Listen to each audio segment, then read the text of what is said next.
Good evening. Welcome to this news alert on Tim's Weather Center /news. My buddy Jamie is going to talk to you guys a few minutes, and then I'll be back. Go ahead, Jamie. Hello. This is a news. This is Donald Trump his live speech here in Maricopa County, Phoenix. People are still waiting to get in the building. Trump has not spoken yet. They are playing his speech that he was running for president officially.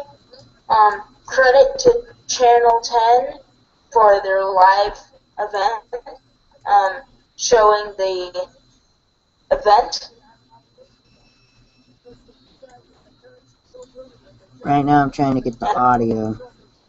This major event, there is a lot of people here. A lot. Tickets have sold out. There's about 5,000 people here in the Phoenix Convention Center. Tickets, he was doing 500 and he was going to be in a smaller venue. But then tickets sold out and they had to move it to a bigger venue. So they had to move it to Phoenix Convention Center. Now, Phoenix leaders were worried that the views of Donald Trump would reflect on the city because 40% of the population is Phoenix, or 40% of the population is Mexican. Now, Trump has not spoken yet. They are playing his previous speeches. Again, credit to Channel 10 for this. Anything you would like to say, Tim?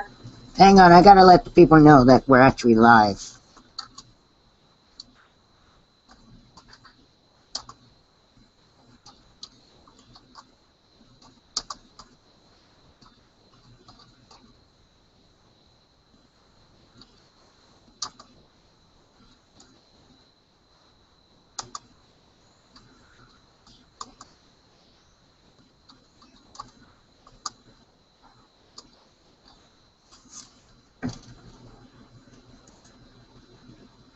Jamie, go ahead and keep talking to them. They don't see it yet because I'm having to let people know. Again, Trump has not spoken yet.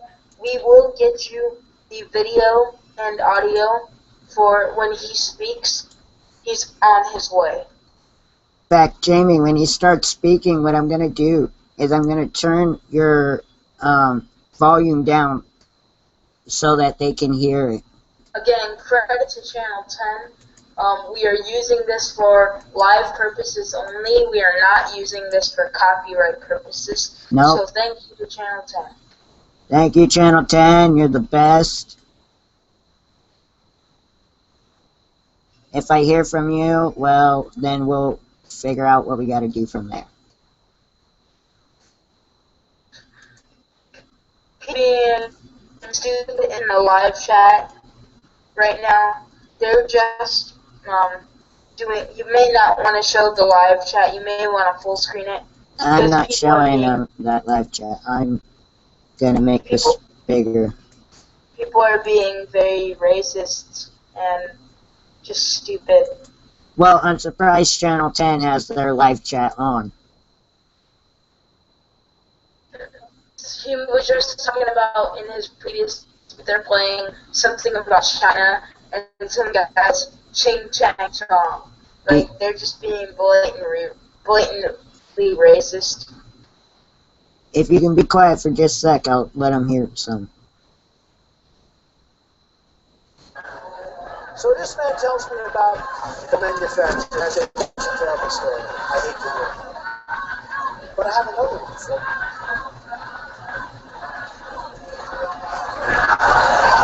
Are they saying go home? What are they saying?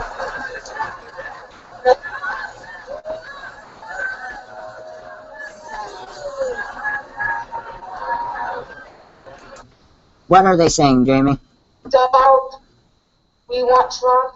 We want Trump. We want Trump. Okay, it sounded like they said boo Trump, boo Trump. Which, if that was the case, I would have to, I don't know. Trump is on his way, ladies and gentlemen. Don't worry about it. Keep it live. Alright, Jamie, I'll be right back. So again, if you didn't hear, this is Donald Trump's live event here in America, in Phoenix, Arizona, live at the Phoenix Convention Center. Again, thank you for Channel 10 for doing this live feed of the event.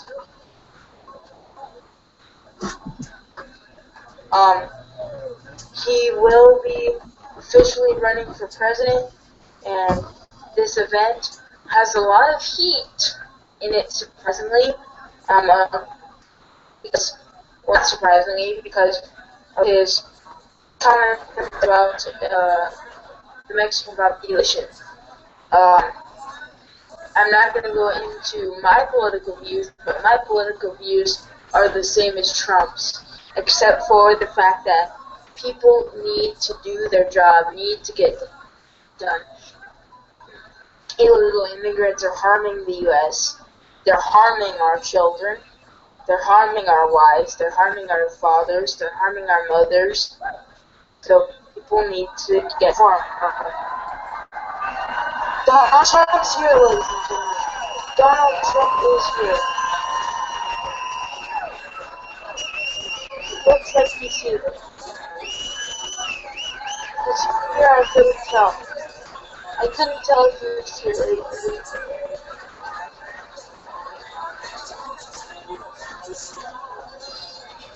No, it looks like he was not here yet. But I thought.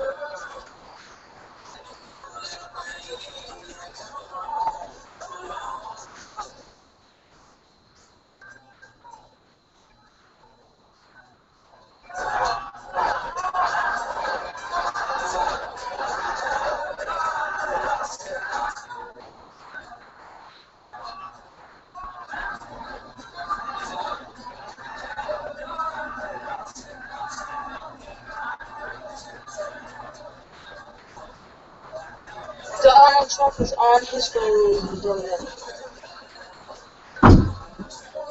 What's happening, Jamie? I thought he was here at first, but he's not here. The crowd, of course, keeps chanting, Donald, Donald, Donald, we want Trump, keeping up with the spirit of this event. Again, this event is a very large event. They had to move it to Phoenix Convention Center because the original hotel he was in could not hold that many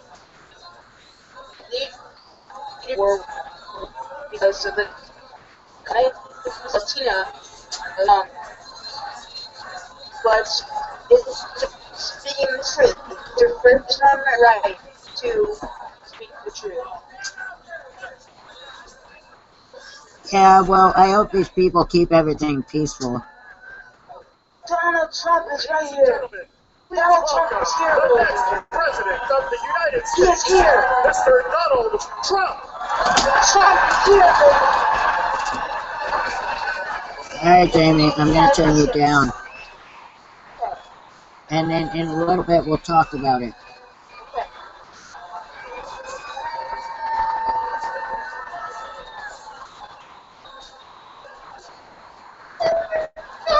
Donald Trump is here.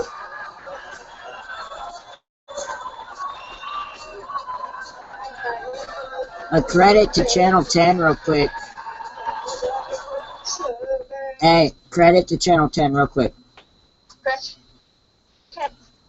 So thank you, live possible. The Trump is here.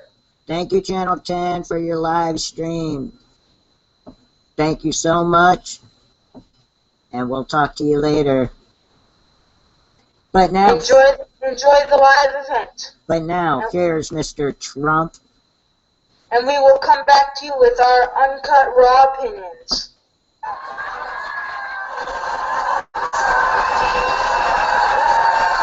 Jamie, if you call me on Skype on the phone, we can talk while they listen. It's okay. I'll just be quiet for a little bit. Alright, I'll meet you. This is absolutely unbelievable. Thank you, everybody. Thank you very much. Thank you.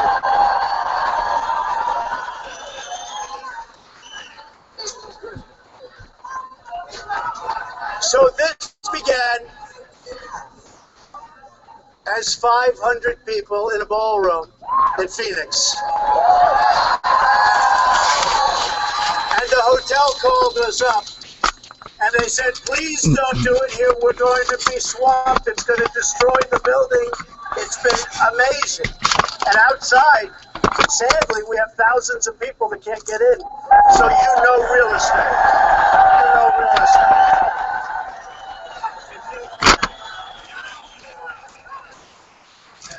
I want to thank everybody. You know, last night, and a lot of you saw it on television, it was actually carried live.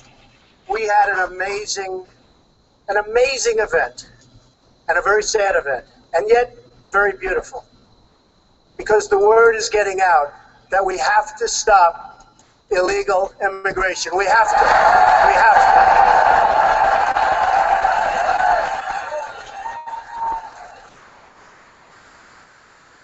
We have a situation that's absolutely out of control. We have incompetent politicians.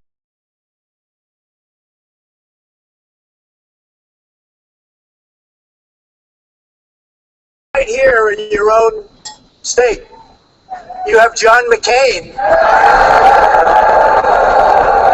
Oh, wow. That's something. I just hate to see when people don't have common sense, don't have an understanding of what's going on, or perhaps don't want to know. Maybe it's campaign contributions, maybe it's special interests, maybe it's lobbyists, but for some reason, some people don't get it, and I don't think they'll be in office much longer. I really think.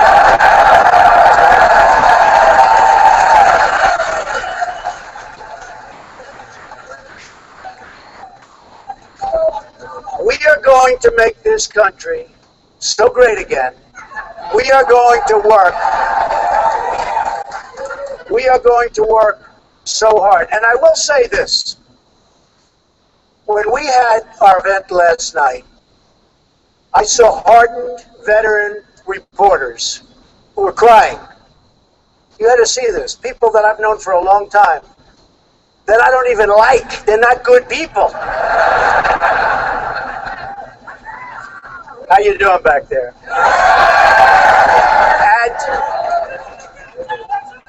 And one in particular, tears are streaming down his face, and I'm saying, I don't believe what I'm saying. I didn't think he had a tear in him.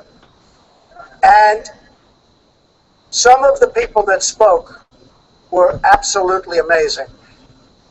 One, their child was killed by an illegal immigrant, shouldn't have been here. And this really began for me, it's very interesting, because when I started, and when they announced, don't forget, everybody said, he's never going to run, right? Then they said very strongly, you know, these are real knowledgeable people, they don't know anything. Then they said he'll never file his FBC paper. I filed that 2 weeks ago. They said, oh, wow. Then they said he'll never file his financials because he's not as rich as people think. And they get filed during this week. And by the way, some of the other candidates will not be filing from what I hear, okay? And when they file, the number is actually much higher than anybody ever knew. And I'm not saying that to brag. I'm only saying that because that is the kind of thinking our country needs. We need thinking where trade deals with China, with Japan, with India, with everybody. We're getting ripped. We're being taken apart piece by piece, slowly. Slowly. China laughs at us. They laugh at our stupidity. They laugh at our incompetent politicians. They have geniuses negotiating for them. We have people that don't have a clue. They don't have a clue. Mexico, and by the way, officially, and I've only said this about 200 times, but it never gets reported. I love the Mexican people. I love the spirit of the Mexican people. I love them. Many, many people from Mexico, legal. They went in the old-fashioned way. They're legal. Many, many people from Mexico worked for me. And over the years, thousands of people, Hispanics, have worked for me. And many, many work for me now. But thousands. They're incredible people. By the way, nobody ever says that. Nobody ever says that.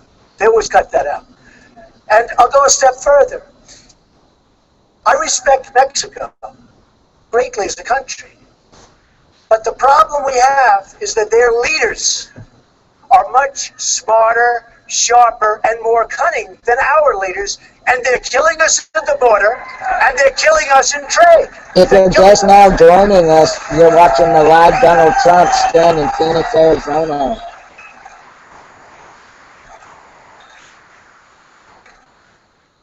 And every once in a while, I'll see a rally, and it's put up by the Mexican government, in my opinion. People come in, they're so perfect. They're like central casting. And you know how long the rallies last? Like about 12 minutes. They go home. But when you do, and I've said this often, it's very, very hard for a very successful person, and I've heard it from the time I was a little boy, to run for president or even political office. And I find it, and I have headlines every day. ESPN drops Trump. A friend of mine in Paris called, "Oh, Don, it's too bad about ESPN." You know what they were doing? They rented my golf club for a day. They put up a big deposit. I took their deposit, and then I rented it to somebody else. I made two for the price of one. And that's why he's rich. Then the next day, all over the world, NASCAR drops Trump. No, NASCAR. And then friends of mine call up from Europe. Headlines, NASCAR. Don, it's too bad about NASCAR. I feel so. You know what that one was? They rented a banquet hall at Trump National Doral in Miami for one evening. I took their deposit.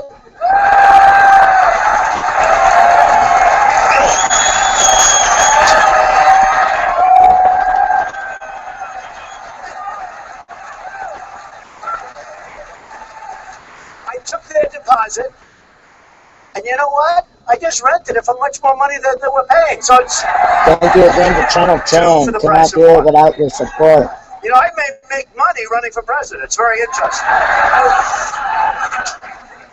Then all over the place, I hear Macy's. Now, Macy's hurts because the head of Macy's, I thought was a great friend of mine, Terry London. Nice guy. He called me up, and I'm in New Hampshire. And I'm getting ready to go on to make a speech. Sort of interesting. It's like 6:30 in the evening. And I get a call from Terry London of Macy's. And the speech is packed. Packed. It's a house. It was supposed to be in the house. They didn't have enough room. They had 300-400 people. And they never thought this was going to happen. They thought there were going to be 30 like this. Just a little larger. But the same thing proportionately. So my phone rings, my cell phone. And it's Terry Lundgren of Macy's. And the man on stage is getting ready to introduce me. And he said, and you know, we have Donald Trump, the American dream, and all blah, blah, blah, everything. And my phone rings during the introduction. I'm going to be going up there like in a minute. And he goes, Donald, hi. He's like my best friend. I said, Terry, what's your problem? He said, you're very controversial.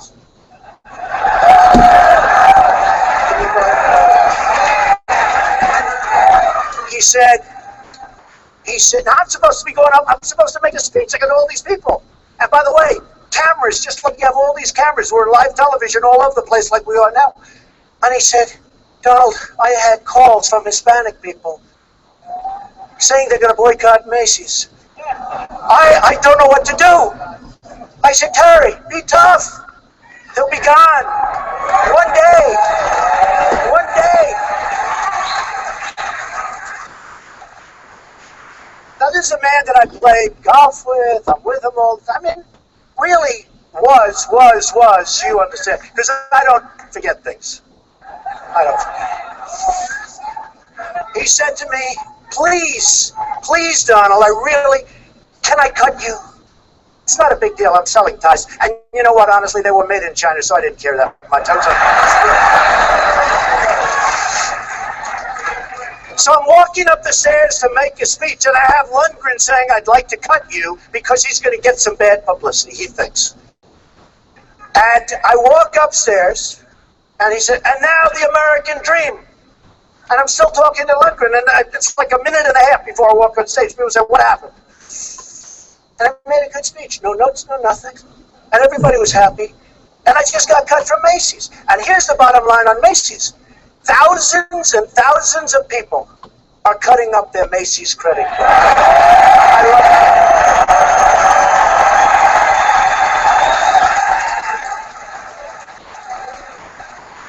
Thousands. Then I get a call from NBC.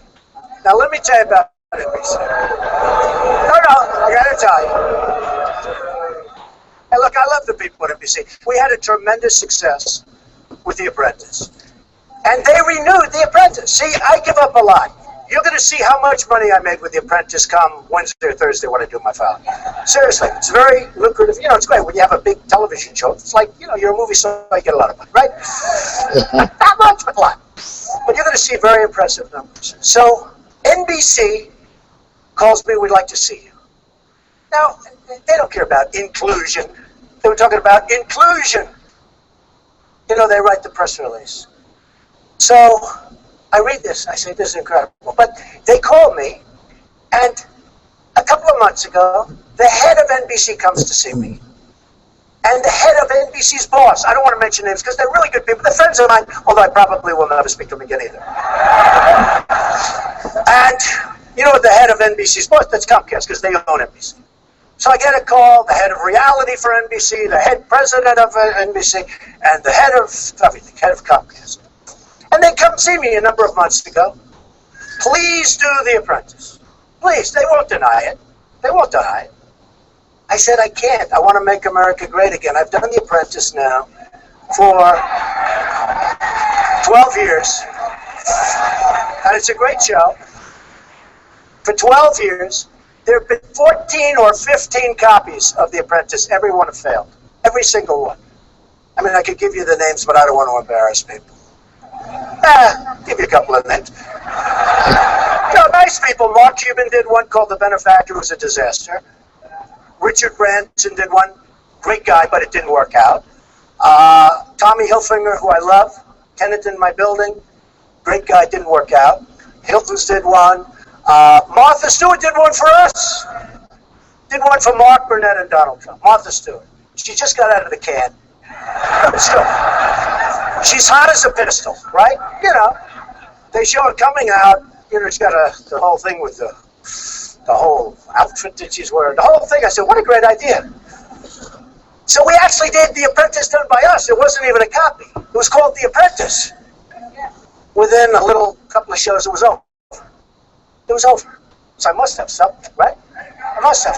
So here's the story. NBC sees this. I mean, they're smart people. So NBC comes to my office, and they want me to do The Apprentice so badly. And what do? I say, I can't. I'm going to run for president.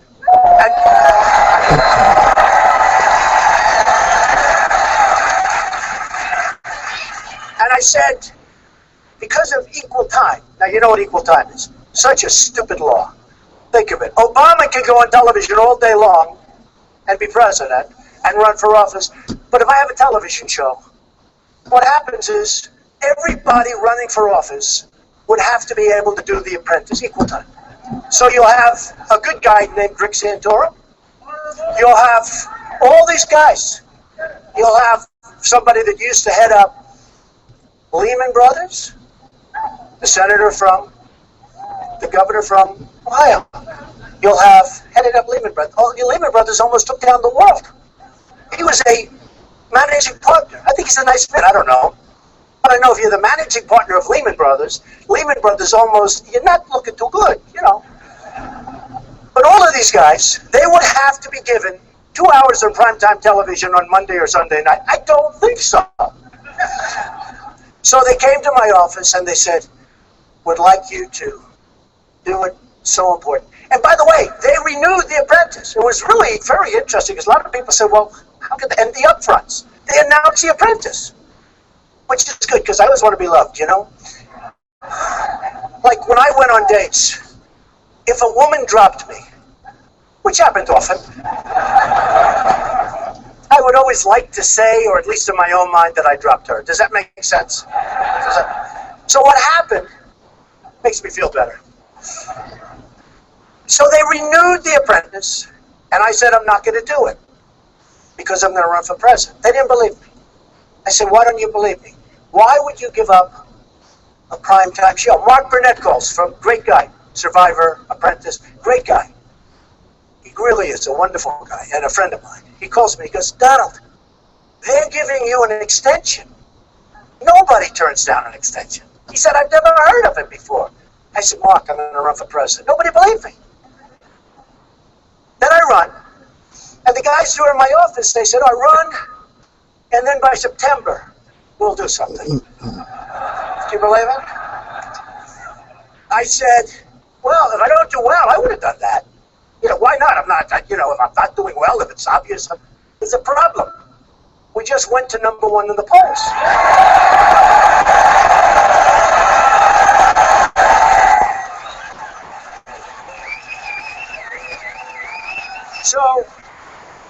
So NBC went nuts. They renewed the show and they don't have their star. And everybody else failed with similar shows. And they're angry at me. So again, don't believe the inclusion.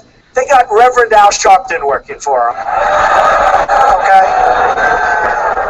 He's actually not a bad guy. He's a con man. You have to understand it. Reverend Al is a con man. You know, tells people I'm going to pick at you if you don't give. I mean, this guy is a con man.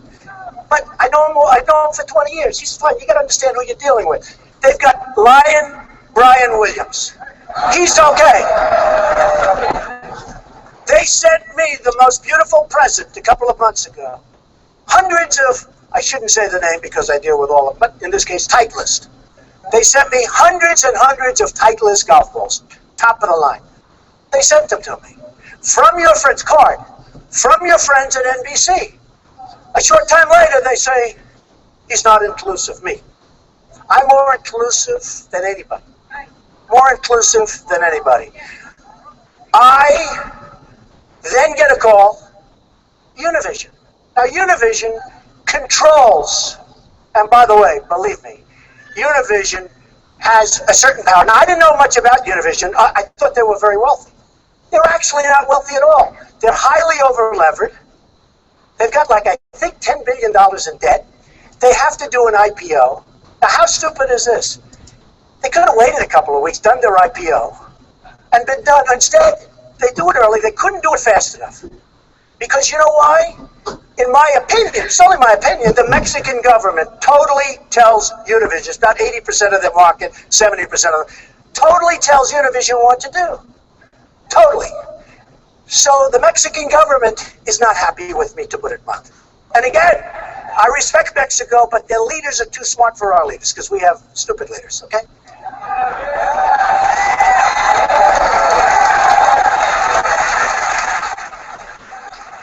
And I'll tell you, just between you and I, just between this little bit of a group, thank you very much.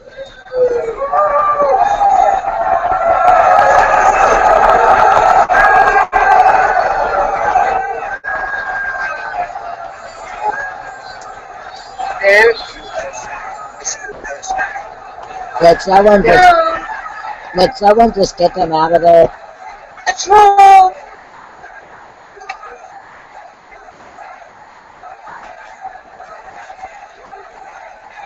Do something, Donald Trump.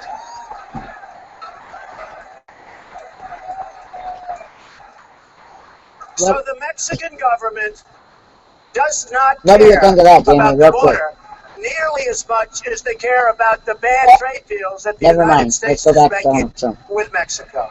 That's really what it's all about. That's really what it's all about. They're afraid of the truth. Yeah. So, Because Donald I Trump just speaks the sued truth. Univision for $500 All right, let's go million. back to him.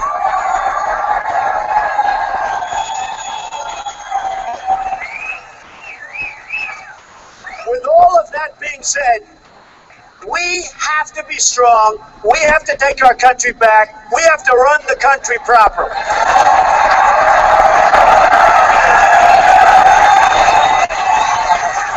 So, I'm going to bring up a man who's a great man. He's a great, great guy. I saw him the other day on television. Don't worry, it's okay. You can shout. I wonder if the Mexican government sent them over here. I think so.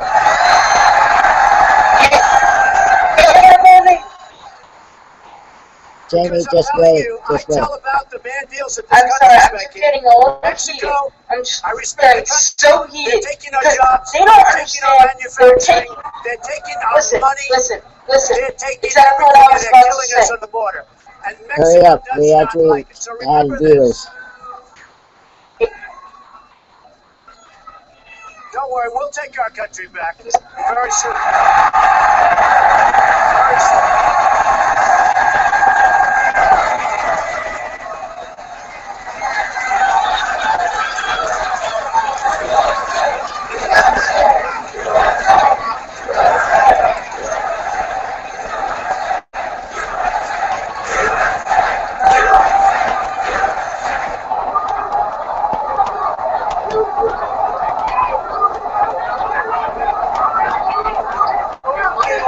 You know, it's funny. I got a great review for his speech, including my opening speech when I announced I'm running for president. It wasn't until 5 days later that people started saying, oh, he said something wrong. What they don't say is they cut it in the middle of the sentence. They cut it. Because those people, many of them, not all, some are great, but many of them are very dishonest people, meaning the press. Very dishonest. Very dishonest.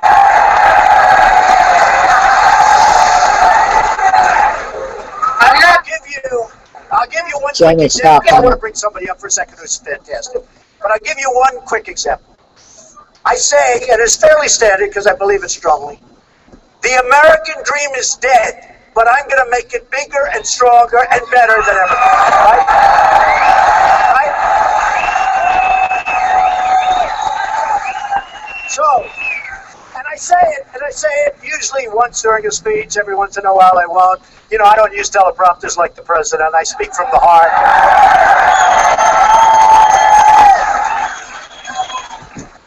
So I say the American dream is dead, but I'm going to make it better. It's standard, but I'm going to make it bigger, better, stronger than ever before. Okay. So now I go home. My wife says to me, darling, that was such a tough statement.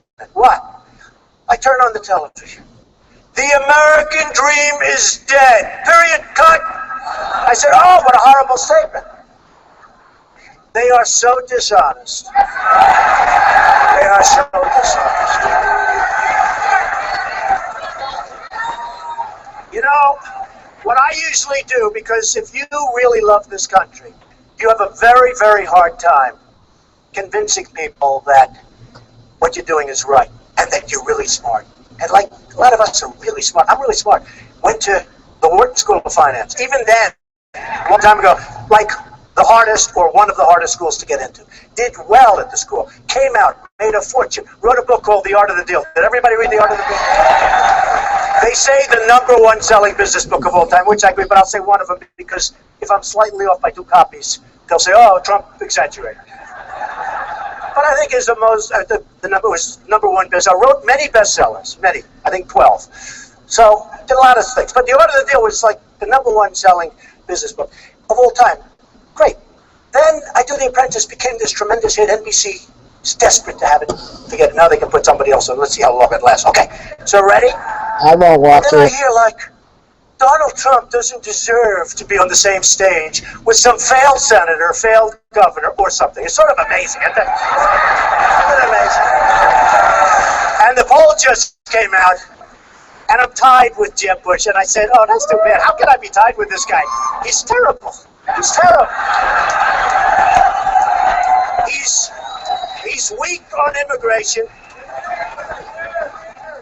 Do you know the sanctuary cities? Do you know he had 5 of them in Florida while he was governor? Can you believe this? I didn't know that.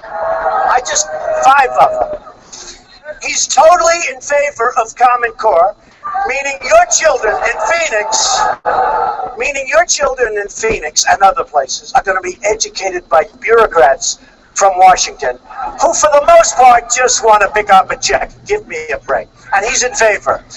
I don't see him as a factor, and I know it's the Bush name, which got us into lots of words. I mean, in all fairness, not the greatest. But Jeb Bush, I don't get it.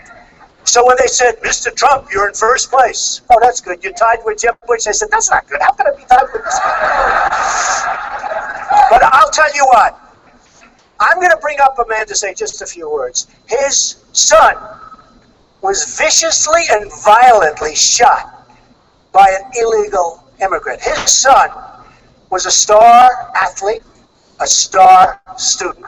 He applied to Stanford and many great colleges. He could have gone anywhere. And I met Jamil on television about a week ago. I see this guy, he's mentioning my name. I say, oh no, not again, because I figure he's killing me like everybody else, right? My wife said, no, I think he's saying some really good things. I said, I doubt it. They're hitting me left, right. I said, I doubt it. I turn it up. And he said, the only man that's sticking up for us is Donald Trump. I said, wow.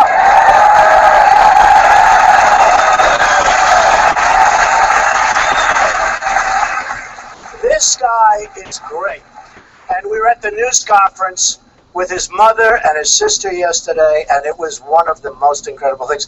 So I'd like to speak a little bit about his son and how incredible his son was and how his son should be here with us. I mean, his son should be alive, and he should be in one of the great colleges, and he should be maybe someday in the NFL, but he won't be because an illegal immigrant shot him violently. And this guy is the best guy. He's become my friend. He's been with me for a few days. And just say a few words about your boy.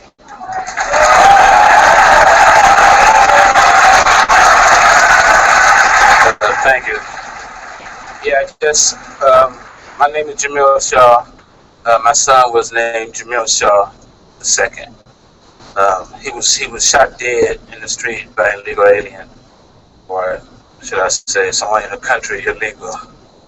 And he was a good kid. I'm sorry, he was a good kid. He was a good kid. He was we thought we did a good job. When he was 5 years old, I started training him to get him ready. Our goal was to get him ready for the 9th grade, which is high school. And we know high school football is big time. You have to really start early. We were doing the Pop Warner. We were going through everything. And I was on this case 24/7. I'm one of those hands-on dads, like my dad was. He was hands-on. He was hands-on and the build on. And I respected my father, and I was scared of him more than I was scared of the police.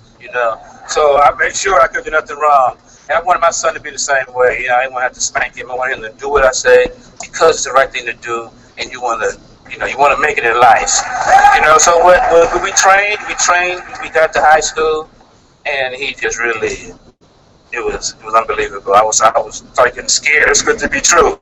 He was 3-time MVP. He was in the 11th grade, all 3 years MVP, Player of the Year, All City. I'm sure people out here know what I'm talking about with their kids when they do that kind of stuff. The hard work and the sacrificing that the kids do and the parents, my weekends was his. I had to go and take care of everything. So one Sunday morning, we went to Pasadena at a training clinic for Division I prospects.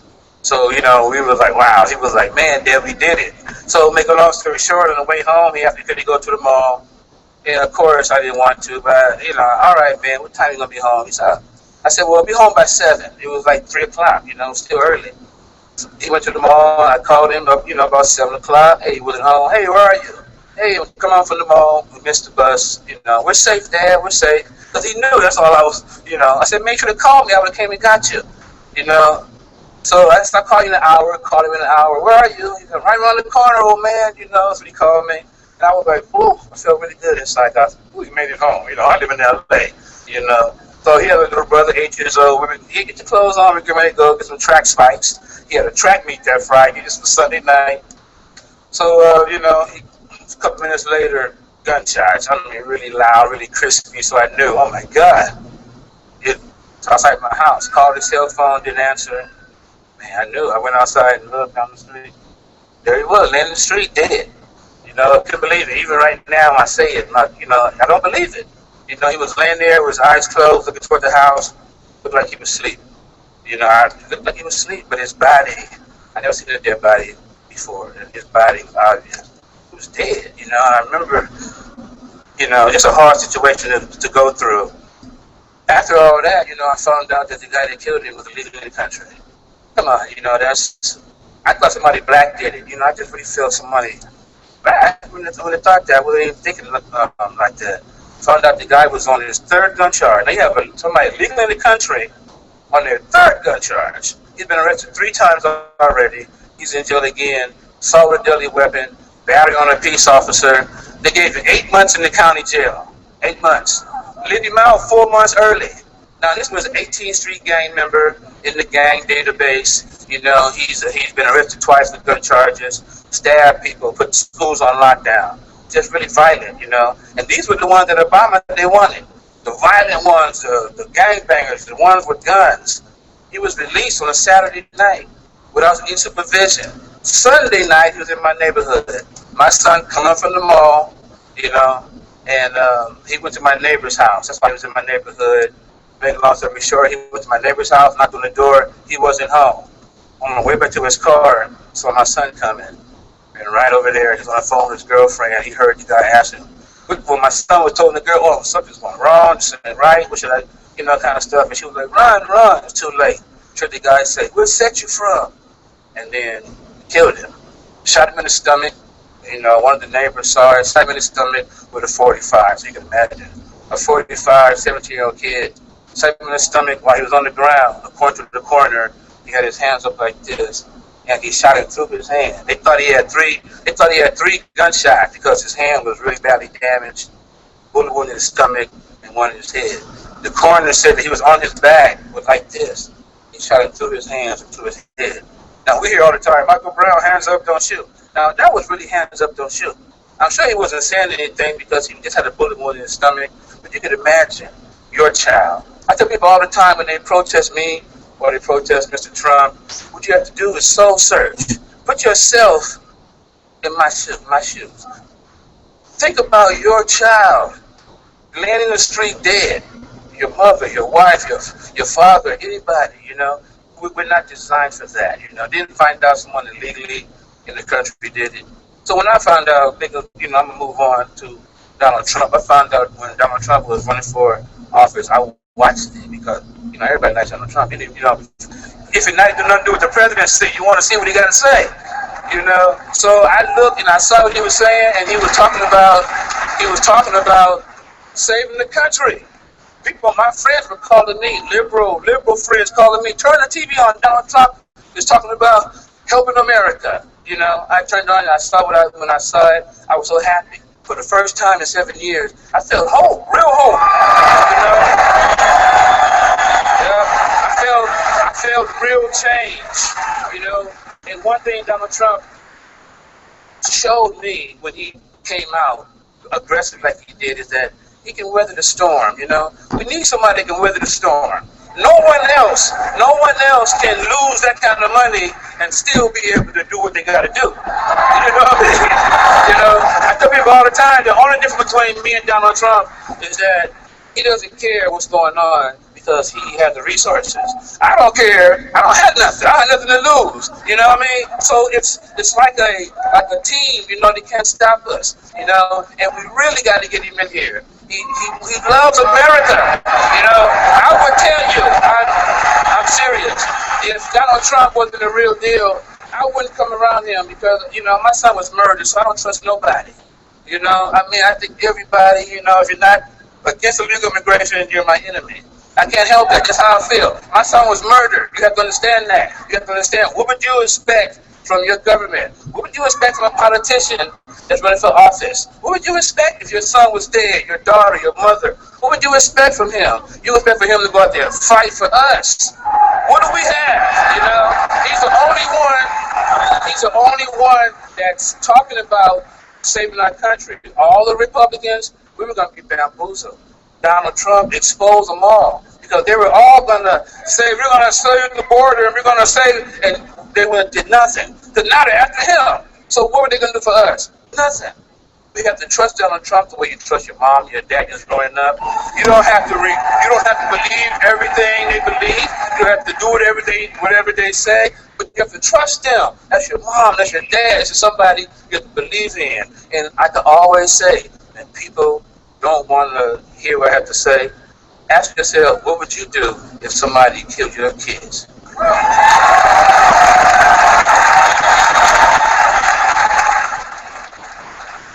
Thank you, Jamil. So, amazing story.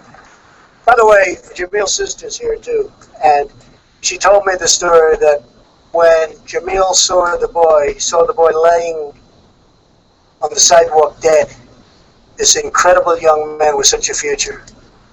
Jamil laid down on the sidewalk and started pounding the sidewalk with his hand and badly damaged his hand, badly.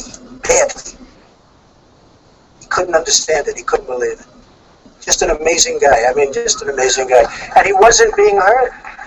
And the only reason I heard him is because he was talking on a show and he was mentioning how badly they've all been treated. And then you have in San Francisco a beautiful young woman, Kate, and killed by somebody that just pleaded innocent. First pleaded guilty, now he has a good lawyer, and went into court and pleaded innocent. And they'll be playing around with him for about 15 years in court, and probably he'll get off too. It's a horrible thing that's going on with our country. And these are two people that should be alive, and these are people that shouldn't have been in this country. They flow in like water. And I love legal immigration. I love it. I think it's great.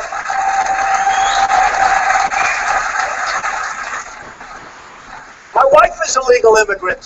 She went through a whole long process. It's not easy. And we should maybe make it easier and faster, which I think is fine. And we'll have great people come in. And we'll have them come in from all countries. Mexico, every place. These are great people. And one of the things that I've seen, somebody says, well, because it's been an amazing week. And, it's been like an incredible week because I thought I was going to be the jobs person. Because every poll, CNN did a poll the other day. I'm killing everybody on jobs. I'm killing everybody on leadership. It's like funny. I was like, I went through these different categories. The only thing I'm not killing, a lot of people don't like me. I said, what difference does it make? This is about competence. Somebody said, you win on leadership by far.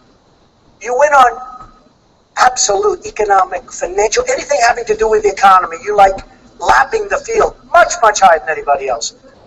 But they said, but a lot of people don't know whether or not they like me. I'm actually a nice person. But I actually said, if I'm winning in these categories, why are we even going through primaries? Hillary Clinton's going to be a horrible president. Horrible. If she even wins her own primary, which I don't know.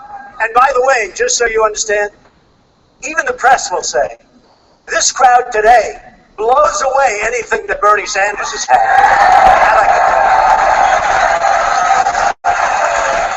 But if you think about it, Hillary Clinton was the worst Secretary of State in the history of our country. The worst. The world blew up around her. Our enemies are a disaster. Our friends, and they hate us more. Our friends are all gone. They're all gone. They're all sort of like, we don't get along with anybody. Everybody's ripping us off.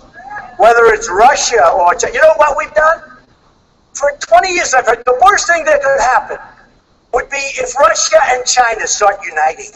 We've united them because we did things that were very onerous because Obama doesn't like Putin. And Putin doesn't respect or like Obama. And all of a sudden, Russia and China now are doing all sorts of things together. So we've driven them together. And I've always heard that's a disaster. And it isn't, is it? We have driven them. So Hillary Clinton was the worst. Now tell me something. Why would she, why? Just tell me, why would she be a good president? She'd be terrible. Who would you rather have negotiating a deal, a trade deal, with anybody? Trump or Hillary?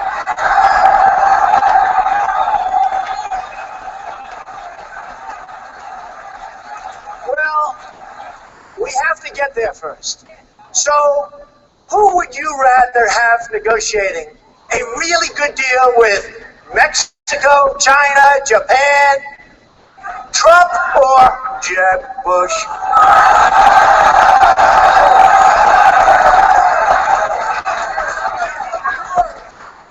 So, when I started, I really thought it would be, a long slog, and I was okay with it. I didn't think that the immigration thing would take on a life like it has. I made some very tough statements about people flowing through, because that's one of the things to make our country great again. We have to create borders, otherwise we don't have a country. So it's one of many things. And I've been very strong on it. It's one of many things. We have to make great trade deals at all. So I said, strong borders, one of the things. I said, trade deals. Who would do better? I'll tell you what. I know the greatest negotiators in the world. Some are horrible people, horrible human beings. Who cares? Some Wall Street guys, they're brutal, they're miserable. You wouldn't want to go out to dinner. They're terrible people. I love them. I know the best. I know people that are totally overrated. They're not good like they think and like the press thinks. I know people that you never heard of that are better than all of them. I would take one, put it in charge of Japan. Good luck. You know who's our primary representative right now? Carolyn Kennedy. You know how she got the job? 60 Minutes. She went to the White House. She said, I'd love to have a job. I have nothing to do. They said, how would you like to be the ambassador to Japan? She goes, really?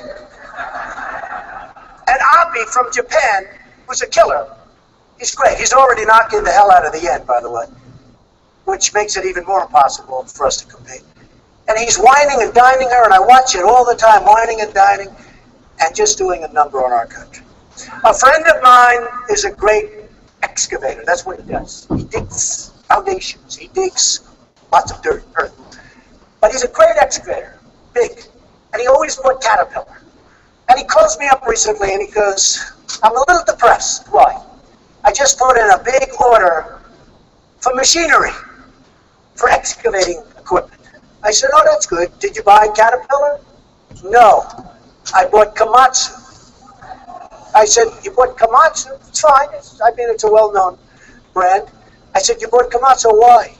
He said, because Japan, it's very recent, has so devalued the yen.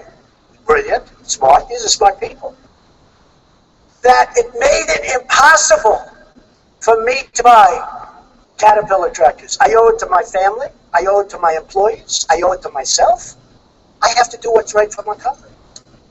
So it made it impossible.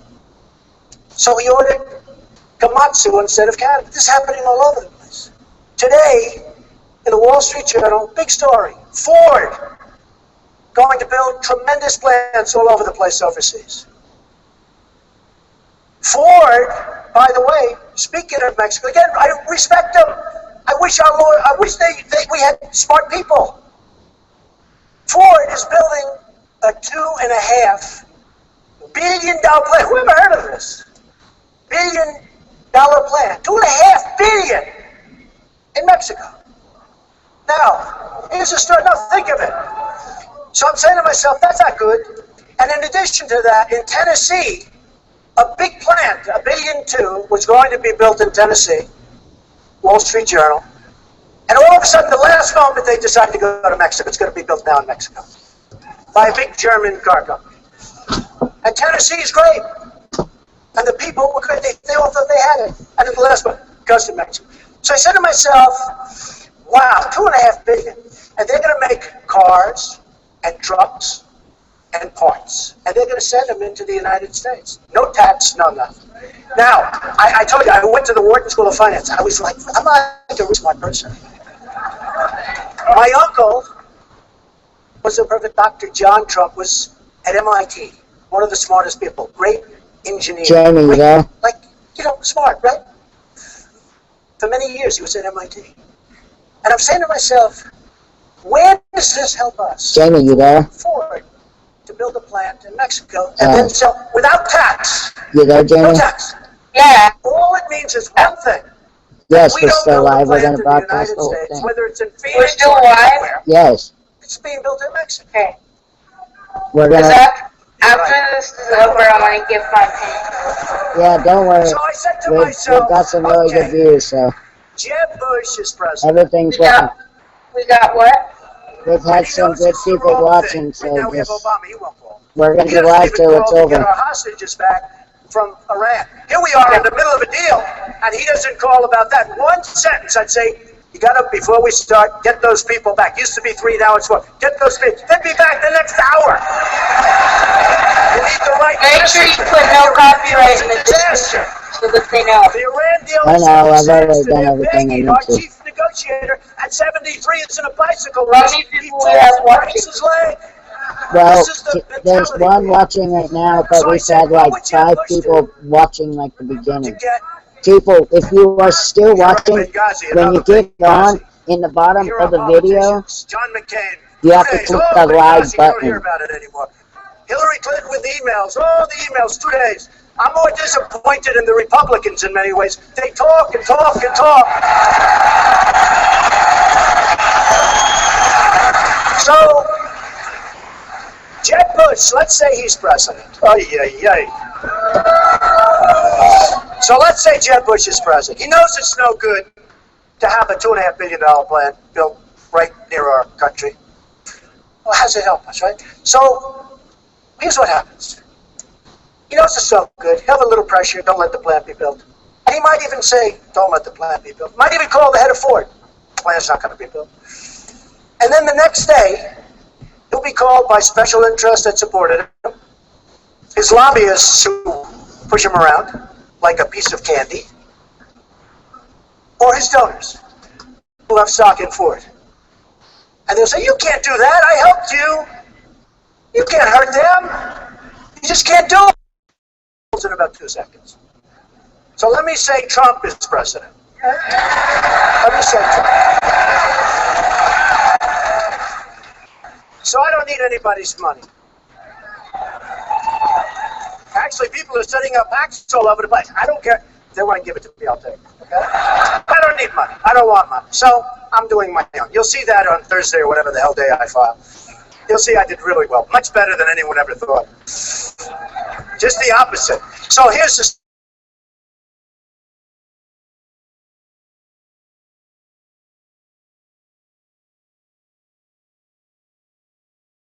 You got to build in the United States. Sorry. I'll say, but Mr. President, really, we don't want to say, here's the story. Number 1, congratulations on your new plant in Mexico. And number 2, we're going to charge you 35% for every car, truck, and part. You said that.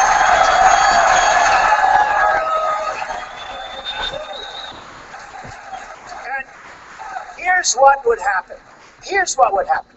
Now, this isn't like 99% sure. This is 100%. In fact, you know the negotiators, the killers that I told you about, these bad people? I wouldn't even bother calling them because this is too easy. I can just do this, like, with a couple of phones. So here's what would happen with Trump. I will get some calls. He will say, Mr. President, this is terrible. Please, please. Sorry, can't do anything. Sorry, I don't care. I want you to build here. I want jobs in the United States.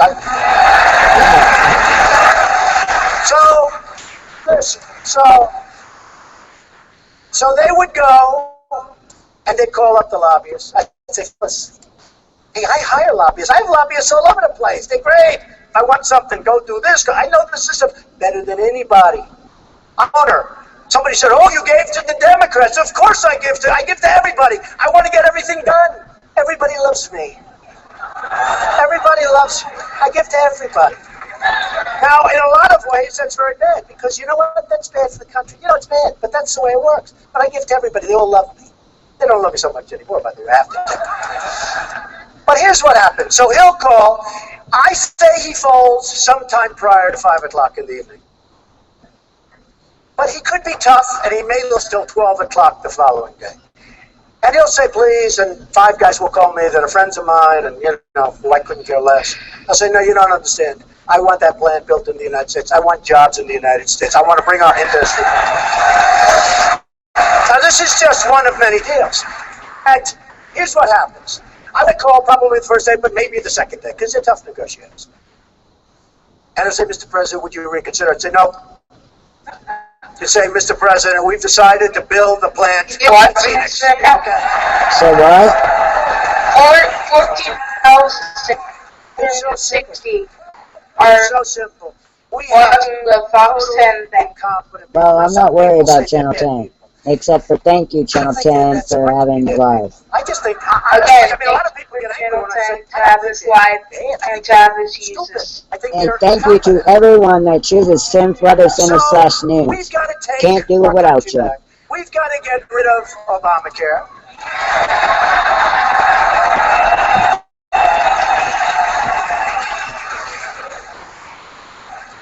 We've got to repeal it and replace it with something. I know this doesn't sound very conservative. We got to take care of everybody, not just the people up here. We got to take care of everybody. Okay, get used to it, conservatives. I love you, conservatives. Get used to it. Let's take care of everybody, please. And by the way, Obamacare doesn't. And if you look at the premiums are going through the roof. The deductibles, frankly, you have to get hit with a Komatsu tractor in order to use them. They're so high. We can do it. You get rid of state lines. You put it out. You'll have for much less money. The country will spend much less, and we will take care of those people that can't do it. We have to. We have to. We have to. Okay. We have to build up our military.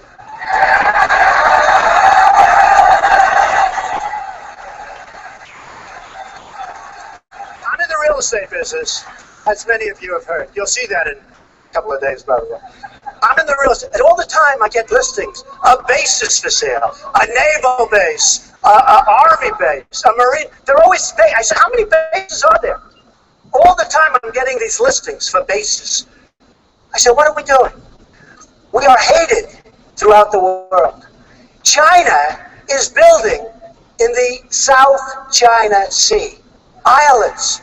We can't do that because we would not be able to get an environmental impact statement. Can you?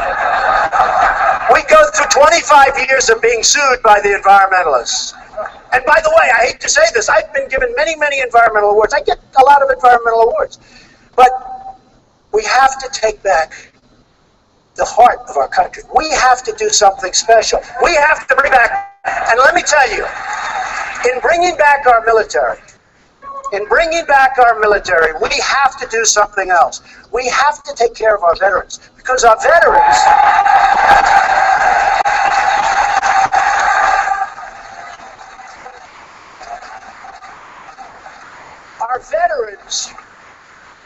are treated like third-class citizens, and they're the greatest. Now, if you remember a few days ago, Bush was asked the simplest question: was Iraq a good thing or a bad thing? He couldn't give an answer. It took him 5 days before he said it was bad. Now, think of this. 5 days. How can you have a guy like that negotiating for 5 days? It took him. And finally he said it was bad. Okay, could have done it like in the first 3 seconds. But it took him 5 days. And if you think about it, we spent $2 trillion, lost thousands of lives, thousands. We have wounded warriors who I love all over the place. All of them, amazing, amazing people. So we have wounded warriors all over them. We got nothing. And today, Iraq is meeting with Iran to do some kind of a merger. So in 2004, in Reuters, anybody from Reuters back there? I'm sure they are.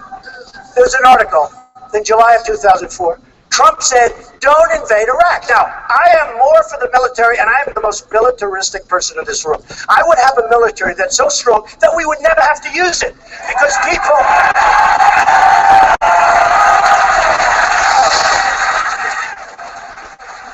would say, no way we're messing with them. No way we're messing with them. And I'd get along with Putin, and I'd get along with China. You know, China, largest bank in the world, is in China. They're my tenant. I just renewed their lease. Who speaks worse about China than me? No, I do it out of respect. But China, they just renewed their lease. We would never move to a building other than your building. They love it. But it's called respect. It's called respect. They respect smart things, smart people, smart deals. They have no respect for our country. So with Bush, if you people go with Bush, you're going to lose. I'll tell you one other thing, and we're going to wrap it up now, but I'll tell you something. And this will be surprising to a lot of people. Thousands and thousands of people work for me. Tens of thousands. I've given tens of thousands. I've taken care of education for families. I've taken care of health care at the highest level. I don't even have to worry about Obamacare because my people do better. My people got lucky. But I got lucky too. They're great people. Great people. But ISIS will be in such trouble.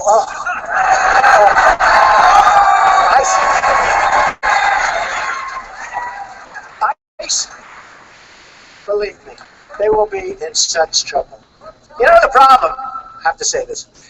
So, we're fighting wars, and we're backing all these stupid people that, honestly, I don't say they're stupid, they don't care, like the Iraqis. They have no love for the country. The leadership, there is no leadership, but let's assume they're all thieves. They're all terrible people, 100% corrupt. So we send to one of our so-called allies 2,300 Humvees.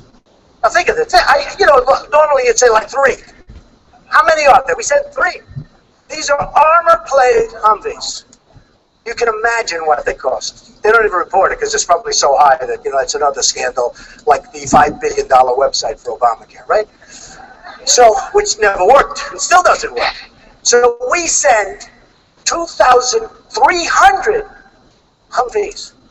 One bullet is fired in the air. And the people we gave the Humvees to flee. And the enemy takes them over. And they're better than the ones that our boys and women have. Because they were the best. They're gone in one day. Remember Yemen, how we had the victory, the big victory? It turned out to be a false victory. Because a few months later, it was gone. If you think that those people, if you think that they want Yemen, take a look at a map with that long, beautiful border along Saudi Arabia. They want the oil. Do you remember what I said? And I get a lot of credit for this. I said, he's one guy, and I'm a very militaristic guy, but he's one guy that said, don't do Iraq, because you'll destabilize. And then Iran will take over, and then somebody else worse than Saddam Hussein will take over the rest. ISIS, worse than Saddam Hussein was never as bad as these people. These people are brutal. They're chopping off everybody's heads, especially if you happen to be Christian. They chop off their head. They dunk people with a cage. Did you see that? They dunk them and drown them. These people make Saddam Hussein look like a choir boy. Okay? And I said this in 2004. We're going to lose you. Okay. So now Bush goes in and he makes a mistake, and then Obama, frankly, might as well stay there, but okay. But he made a mistake too. And I said, keep the oil. Do you remember that? And everyone said, you can't keep the oil. It's a sovereign country. You can't keep the oil. I said, keep the oil. We're in there now. You blew it. You shouldn't have gone in. And every other candidate is fleeing. They're all trying to say, well, they didn't know. There was intelligence said this. They all said do it. I'm the only one that said no. I'm the only one that said no. Keep the oil, I said. I've been saying this for 2-3 years. Don't leave. Keep the oil. Because if you don't get it, Iran will get it or somebody else is going to get it. So here's who has it. Iran is taking it, and ISIS has it. And ISIS now is building a hotel in Iraq. They're competing with me. Do you believe it? They're renovating this building. They're building a hotel. They're wealthy. They have the oil. And I said, keep it. And great criticism. Trump said, keep the oil. Well, that's a sovereign country. Isn't that a horrible thing to say? These are stupid people we have leading us. So, ISIS, believe me, I would take them out so fast it would... Have to do it. Have to do it. See, I think they overplayed their hand. I actually think they made a big mistake. When they started, like you take James Foley, so great, such a great guy. I got to know his parents. And when I met the parents, they're very interesting. Joe McQuaid from New Hampshire, who's an amazing guy, said, would you come up and make a speech? And I made a speech about, sort of like I'm doing today. And it was in honor of James McQuaid. That's the union leader up in New Hampshire. And I made this speech, and these parents are incredible. So think of it. They did the beheading, and then they've done other, and I said, they're making a big mistake, guys, because if they wouldn't have done that, and if they wouldn't keep doing it, we wouldn't have cared. We could have been gone. But you can't. Now when you see what they're doing, you can't. Had they not done those things, the level of violence, we're like living in medieval times. When you hear medieval times, you always think we're all civilized. It's a jungle. It's horrible out there. But when they started doing the beheadings, I think they made a mistake. But not with Obama, because he's weak and he's ineffective. And he's not respected. Not respected. So here's the problem. Here's the kind of deals we make. James Foley is dead. Great guy. Amazing guy. Amazing parents. We have Sergeant Bergdahl, a traitor. So we negotiate for Sergeant Bergdahl, a no-good traitor. 6 people were killed trying to find him. 6 young, in this case, men, went out to try and get him. 6 of them never came back. 6 people died. And we have Sergeant Bergdahl. And here's our deal. This is just like the stupid deal that we're making with Iran on nuclear. This is just like everything else we do. The deals we make with China, the deals we make with Mexico. We don't know what we're doing. So we get Bergdahl, a no-good traitor. And frankly, I renegotiate deals every once in a while, not too often. But I'd send them back. And if they don't want them, send them back anyway. I want to renegotiate that. They get 5 killers that are right now back on the battlefield, trying to kill everybody, including the people in this room. And these were the 5 people that they most wanted. So I call Obama the 5-for-1 president. Who would make that deal? Now, I don't think it's because he's a bad person. Some people say bad person. I just say, who would make a deal like this? But these are the same deals that we make with all of these other countries. When I look at Japan, I just got over from Los Angeles. We had a tremendous crowd there, too. We had a tremendous crowd. And we had a big one in Las Vegas this morning. But when I look at these massive boats, I've never seen boats like this. The biggest boats with cars coming from Japan. And then we can't sell corn. We can't sell beef. It's peanuts. We can't sell beef. So we do about 20% to their 100%. So I said an idea on the way over. I said, tell Japan, that's okay, everything's fine. We're going to cut your orders down to 20%. Let it match. Let it match. Simple deal. Simple deal. And I had another idea that's also very simple. When Mexico, and you remember, when Fidel Castro took over, he opened his prisons, and he sent everybody over to the United States. And we accepted them. And it was hell. But we didn't send them back, we accepted them. In a much, much, much more sophisticated way, Mexico's doing it to us. Because why would they want to have a prisoner like these 2 horrible people that hurt so badly, destroyed, but hurt so badly, the Shaw family and Kate's family? Why would they want to have them in jail for 40 years paying for it? So I had an idea. They should have had him. The one with Kate came over 5 times. In my opinion, he was pushed out by Mexico. They didn't want him. They don't want to take care of him. Why would they want to take care of him? And believe me, Univision, which I'm suing, by the way, for $500 million because they broke the contract. But Univision is doing the work of the Mexican government. And I don't blame the Mexican. I respect Mexico. I don't blame the Mexican government. I just wish our people were smart. They're really smart doing that. They're sending them to us, and we're either putting them in jails or letting them go free, which is even worse. But we have to do something. So I had an idea. I said, every time an illegal comes to this country through the border, because Mexico is pushing them over, remember that. And by the way, unbelievable people are coming. A lot of people that are illegal are great people. Just let's get it straight. They don't want to give it straight. Because the press are liars. They're terrible people. They're terrible people. Terrible. Not all of them, but many of them. But here's an idea. So Mexico is sending lots of people. And by the way, they're coming from all over the world, including the Middle East. Why not? Come in, come on in. We're stupid, we'll take care of you, we'll pay. Get sick, we'll take care of your hospitalization. What kind of a plan do you want? So I had an idea. I think it's good. Every time Mexico really intelligently sends people over, we charge Mexico $100,000 for every person they send over. Now,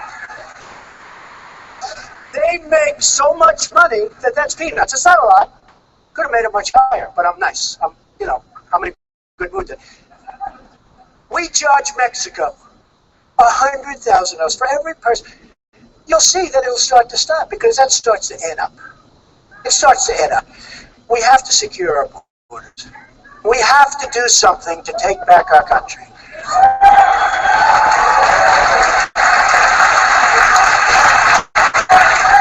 I mean, don't kid yourself, folks. What took place today, even by the dishonest press, what took place today is being seen all over the world. Look at all those cameras out there. This is being seen all over the world. People know.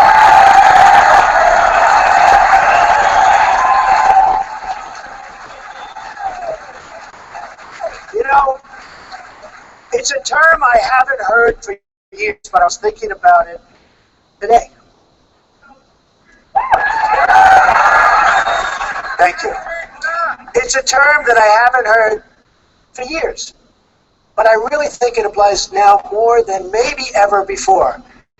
And that's the term, the silent majority. Have you all heard that? You don't hear it anymore. You don't hear it. When people start cutting up their credit cards at Macy's and won't go to Macy's anymore, when all of these things, and that's a big story, but nobody wants to write it, that's fine, I don't care about me. But when you see the kind of power that the silent majority has, and the silent majority is the problem. They go out, they want to lead a good life, they want to work hard, they want to have their family, they don't want to be involved in coming here and waiting on a line for hours and hours and coming in and listening to Trump.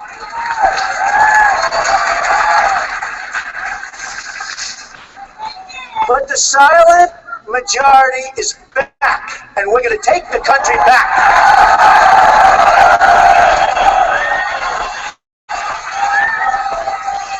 And we are going to make America great again. Thank you, thank you, thank you.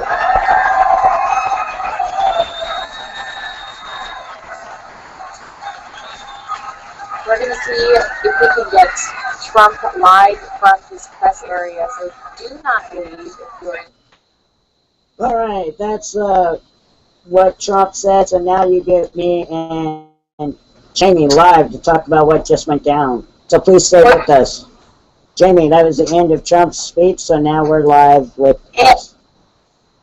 Oh, so now, but don't leave, because they're gonna try and see if they can get Trump in the press area to see what he says. So don't leave, because they may try and do that. So, am I actually supposed to share that or no?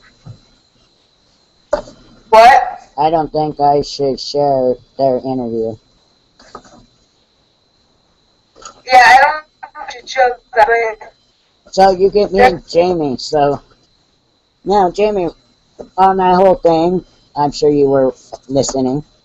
Tell everybody at home what happened. Okay, so what he over his speech, and we keep volume. They want to talk, like we're going to be volume low so that we don't get any copies. Yeah, I truly thank Channel 10 for having it live. Jamie, you're breaking up. That's why I'm taking over. Sorry. But I really thank Channel 10 for having it live. That way I could bring it to Tim's Weather Center /news. Please don't go anywhere, guys. I'm going to try and get Jamie's thing to work. So please stand by. Can you hear me? Yeah, now I can. Okay, so yeah, we're going to have uncut opinions, and we're going to be listening to the interview if they can interview him. But we're going to be listening to it, but we can't show you the interview just in case, copyright reasons and stuff. Well, Jamie, what I can do is I can play the audio, but I can't show it. Okay. I won't show it because I don't want any problems with them. Yeah, so then just play the video because any so Tim, first before we get hang on. For those of you, hang on. For those of you that just joined us, we're going to show you the audio of Fox 10's interview. Fox 10 News, we thank you for having it live. Thank you for having us live. This couldn't be possible without you. Yeah, please don't go and get like you guys done in the past with the Tim's Weather Center. Please don't do that. We're just trying to let our fans know what's going on. Because a lot of people don't have the access to this, so... And I'm streaming nationwide, so... I'm sure they are... Oh, wait, hold up. We're currently waiting for Donald Trump to speak us area. So now we're going to go ahead and listen in. Which as of right now, we got nothing. So we will bring that live to you as soon as Donald Trump gets up there. Thank you. He's an awesome guy. I really like him. Sorry if you all don't like him, but he's a cool dude. What's your opinion? Let's just hear your raw, uncut opinion real quick before he gets up there. My raw opinion is every president tells what they're going to do, but doesn't mean they're actually going to do it. Yeah, but I actually think that Donald Trump, it seems promising. I actually think that Donald Trump is going to do what he says. For the first time, a presidential candidate is going to tell the truth. And sorry I flipped out about the part where the protesters came in and were flipping them off. I just think that's very disrespectful, and they're afraid of the truth. That's the fact that Donald Trump was saying all those things. Because no offense to the media, I'm not trying to blackmail Fox 10 or anybody. No, I thank you. I thank you for having it live, but media cuts things out. They leave things out so that the other agenda can get across, and they make him out to be this evil person because of what he said about Latinos, and you're not right. And what people don't realize is that was 5,000 people in the Phoenix Convention place. And 12,000, I'm not joking, 1,254, sorry, I keep getting the number wrong. 1,254 people are watching right now, live. So this shows how much Arizona cares about issues and how they're finally starting to wake up. And not just that, our views, we beat our record compared to the last news alert. So I thank all the fans of Tim's Weather Center /news. Thank y'all for joining me.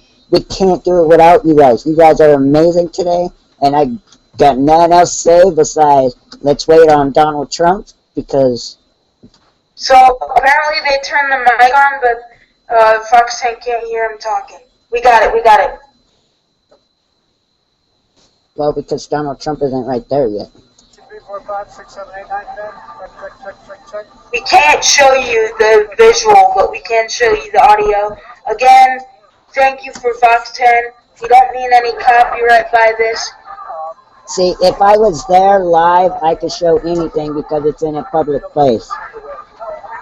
But since it's online, we can't really show much. except for lovely audio.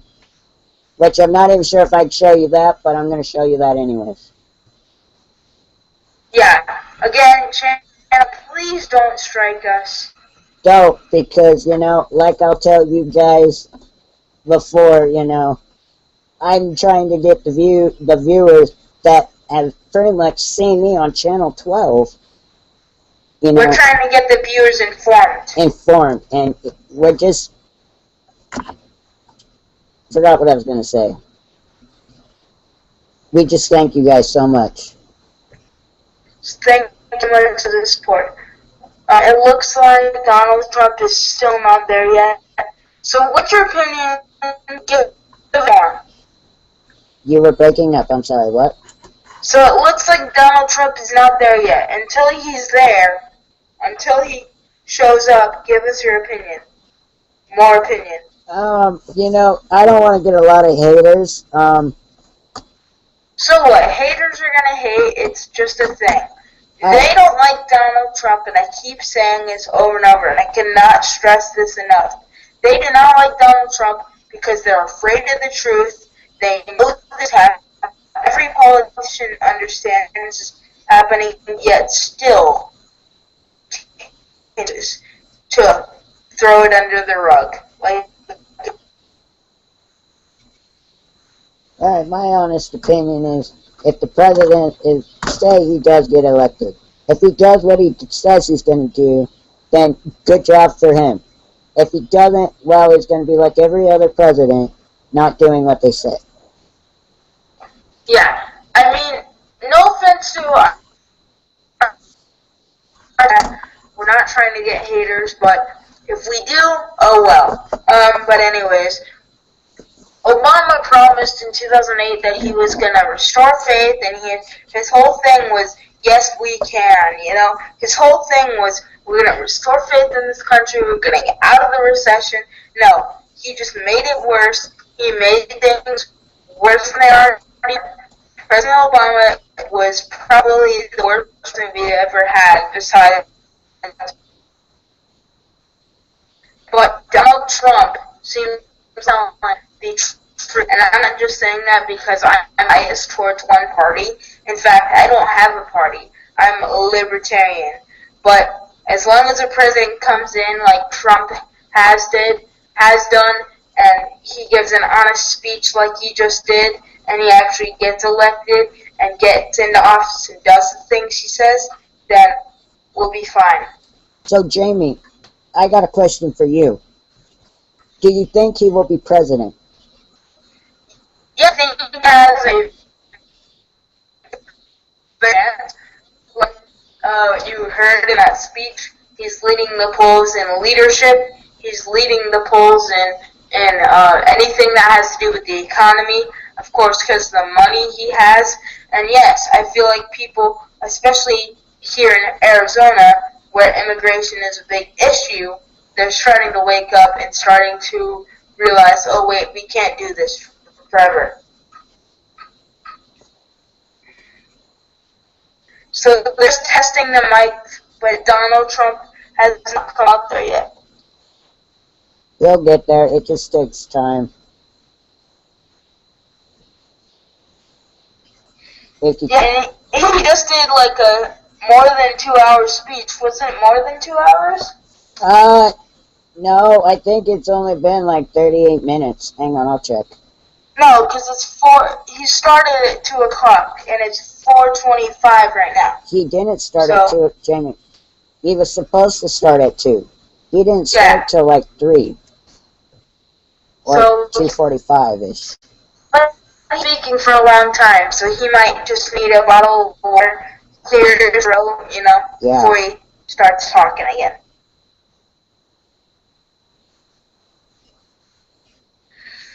You might want to turn your volume down because they are playing a copyrighted country song, so. I know. Their volume is muted, so. I tell you, now, I want to thank these fans again because we had so many playbacks of this live thing, and our record has been 9, and we've had some awesome views. on this live, right? on the live thing. So I thank you from the bottom of my heart. And thank you to the people I know in Joplin, Missouri. Thank you to the people I know in up north in Flagstaff or Payson, wherever And they again, are. not trying to persuade anybody's vote, but Trump gave an honest speech. If I was able to vote, which I'm not able to, he would get my vote. So if you feel that he's an honest dude, vote for Trump. If you don't, then don't. We're Okay. not trying to sway your opinions or sway your views. We're just trying to get people informed. Stand by. I think Trump is coming because it looks like security is over there. So just stand by, guys. They're saying they're too close. The news reporters are too close, so they're trying to back them all up. Well, yeah, I mean, that's a good thing because, see, what a lot of people don't know is when you run for president, you have Secret Service with you. That's what a lot of people don't realize. And we don't want Donald Trump to get hurt by some crazy guy. I was honestly scared when those guys came in and were like flipping him off and holding up that sign. Remember that? I know, that's why I said, could someone please get security in there? I was honestly scared that they were going to like shoot at Trump or something. Well, and before I knew that guy was a speaker, his hands were behind his back. And I'm thinking, why is that guy up there with his hands behind his back? Yeah, like we knew the dude would be. I mean, that scared the jeebies out of me. And I'm thinking, I'm broadcasting live. I don't want to see nothing bad happen. Yeah, like, we're gonna have to turn this off if that happens. Otherwise, Tim's Weather Center would have to take a little break while we figured out how to go on from there. There's a bunch of chat saying, nice things about Donald Trump, and then there's some haters. Some guys saying Donald Trump will save America. Anywhere you go, you're going to have haters. But saying that books. I'm all ready whenever Donald Trump gets over there to turn up their volume. So. Jamie, can you do a recap on some sports to keep these people interested? Alright, I will do a recap. Talk about sports for now until we get Donald Trump. Oh.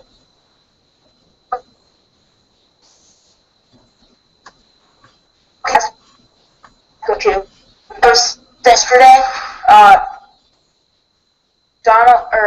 CM Punk is targeting his UFC debut in December, so you may be seeing him very into his first fight, but he is going to be trained and ready when he takes his first steps in the octagon. Jamie, hang on, stand by. Let me tell people the weather real quick. Sorry. Okay. We're just trying to keep you guys entertained. Yeah, please don't go anywhere. So please stand by. Right now in Mesa, Phoenix, Gilbert, it is 104, mostly sunny, low 85. Tomorrow's forecast, high 101, low 85. Monday's forecast, partly cloudy, high 103, low 86. Don't forget me, I don't know if Jamie will, but I will be live Monday at 5 o'clock. I will be live Monday at 5 too. All right, Jamie. I will be there. Unless I'm eating dinner. All right. But I will, if you keep it on for at least till like 6:30, once I finish dinner, I'll come in and give you guys a recap on sports and stuff. So remember, Monday at 5, but we are going to stay on this news. Oh, wait. Oh, hold on. I know, I'm staying on this news. Oh, wait, hold on. Right now I'm waiting, so. I'm listening what they said live right now. They had a little skirmish or a little fight with security because they wanted all the reporters to go back, and some of them were saying no. So they had like fight with security. I was watching live, and it was kind of Let's see what people. Anyways, Well, sorry to interrupt you. that's fine. But what people need to realize is security is on high alert, which means you got to pretty much listen to what they say. And if you don't, Yeah, because there's a lot of haters of Donald Trump. A lot of people protesting. So they're saying that. oh, wait, we got Donald Trump right now. Wait, got him.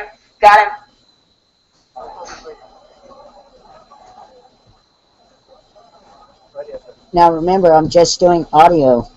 Brief statement, and then the question. Way down.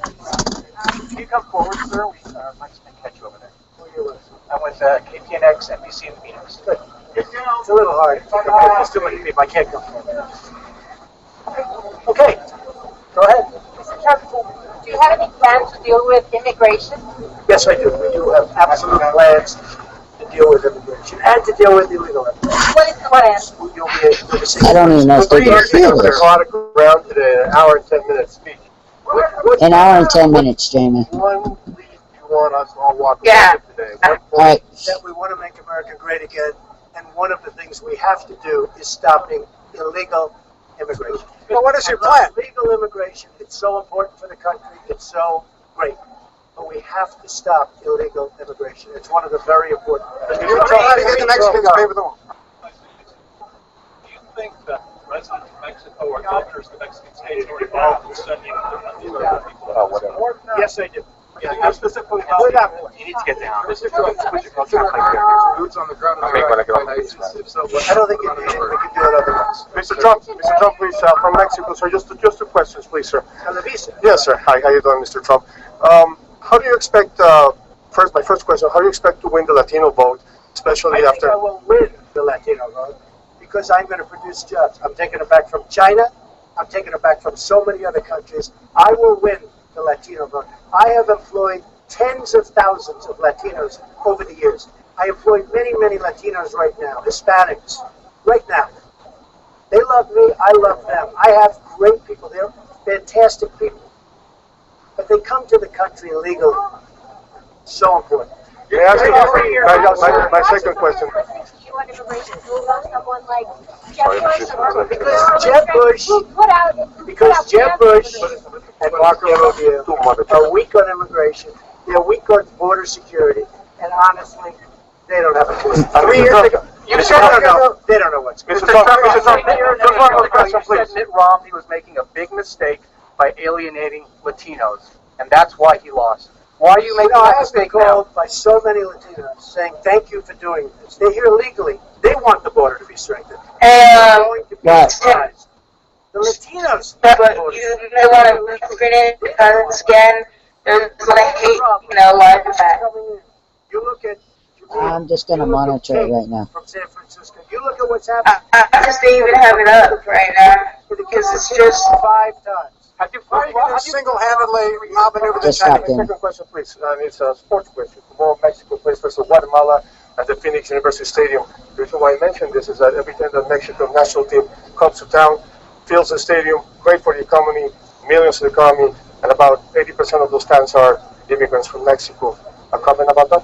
I think it's great. Okay. So what are Trump, Arizona, do you stand by your statement? 4 years ago, David Letterman interviewed you, and you said, That's a lot of people there. The job back to the U.S. You haven't done that yet. Hey, I'm not president. If I'm president, But you're I'm president of the company. And like interrupting his speaking. They're just like, how do you this? How do you that? Just stand by, Jamie. Arizona, you stand by your statement. You're the most popular person in the state. I think I'm very popular. I think that a person like John McCain, who I've always supported, I've supported John McCain, but he's very weak on immigration. I think he will probably lose if somebody runs against him for the Republican nominee. How can you single-handedly beat the Chinese? McCain will lose. How can you If single... the right person runs, now that may be wrong, but Wow, some reporters need to chill out. McCain, he will lose. How do you single-handedly beat the Chinese? How do you single-handedly beat the Chinese? Everybody. Yeah.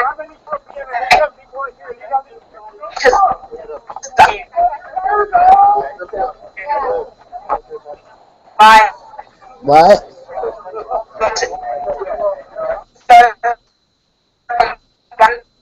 Are you leaving? Are you leaving me?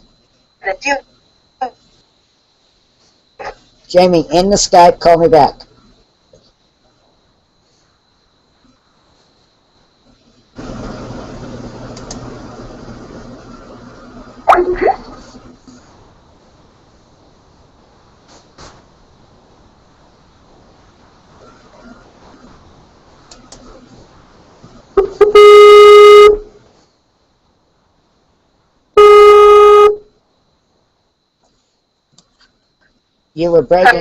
You were breaking up, so I had to fix you. Trump was just like bad. Some reporters just need to chill. Yeah, you can't ambush somebody like that, especially when there's security all around. Yeah, how do you single-handedly, how do you, stop screaming at the man and let his voice be heard? Stop screaming.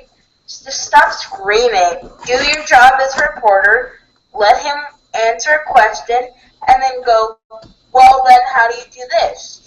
That's how real reporters do this. They just yell, what the hell?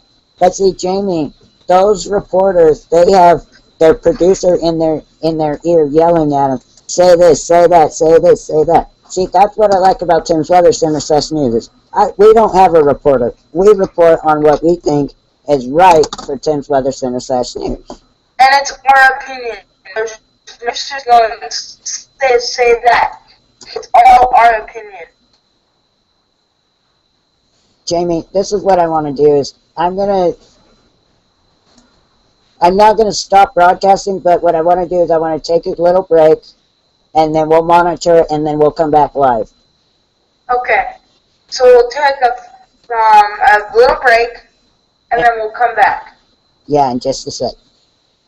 Because I don't want to leave yet, because I still got some more to say. I know, we're not going to leave. I'm just... He's saying, don't go away just yet, because I want to tell the people what he's saying in case they can't hear. He's saying he wants to do something right for this country, and people are attacking him. Oh my God. The Spanish reporters almost just grabbed the guys from Univision.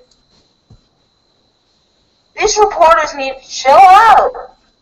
Yes, they do. Look at this. They're just going at the dude. Donald, come on, Phoenix Convention Center, get your security in there. Yeah, you would think they would have been in a lot sooner. You taking a break yet? Not yet. Hang on, I'm about to. Alright, see you in a little bit, live viewers. We're taking a small break. So please stand.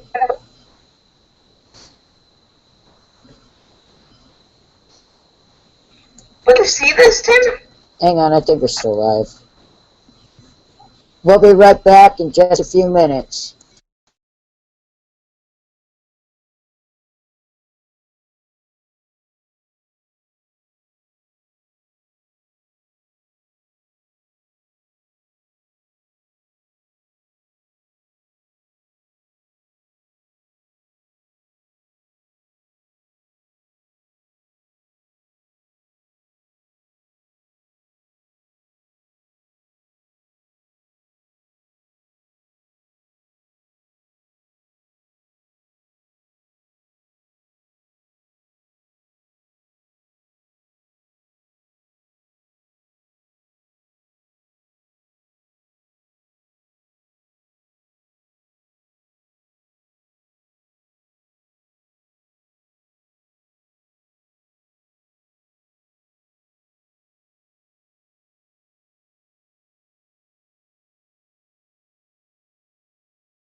All right, we are back live. Thank you for standing by. We really appreciate you guys. And in fact, I'm turning off my camera because I don't need a bunch of other people, if you know what I mean. So, Jamie, do a quick recap, and then I want to thank the fans again. Okay, quick recap on the speech. There's a lot of points that he was saying, but he was basically talking about how, All right, we are back. Whoa, hang on. Thank you for standing by. Hang on. Really appreciate you guys. And in fact, I'm turning. All right, now go ahead. okay, so sorry for that interruption, guys, but so basically what they were saying, or what he was saying, was that he wanted to make America great again, and he was giving it up to the fans that were there. He was going, who would you rather have make a big deal with countries like China and Japan and stuff? Me or some of the other candidates? And it's basically a hard speech to recap because there's a bunch of points he made. There was at one point some haters, some protesters found their way inside the building, and I was scared that something was going to happen because they were there. Security quickly got on it. Thankfully, they got on it. So it's hard to recap, but Tim, can you try and recap a little bit as well? Pretty much, it was. For some of the other candidates. Hey, come on. And it's basically a hard Stand by. to recap. All right, now I'm back. Sorry. Producer error. All right. Well, pretty much he had a lot to say about what he's going to do in president. The biggest thing is the... immigration. Yeah, thank you. I forgot. Immigration. But the bottom line is, if you guys do vote him in, you're just going to have to wait and see what he does. I mean, that's sad to say because nobody knows if he's going to say, if everything he said is real. I keep saying this throughout this broadcast. I truly believe he is the realest candidate there is right now in the presidential race.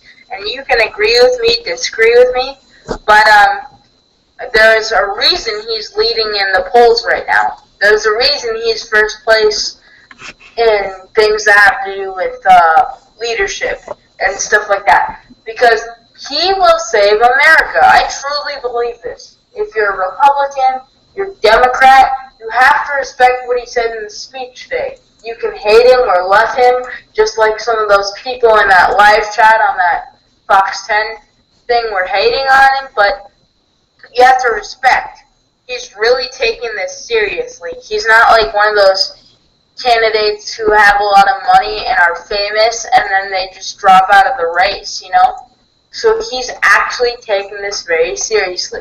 But like Tim says, no president has made do on every good promise they've done.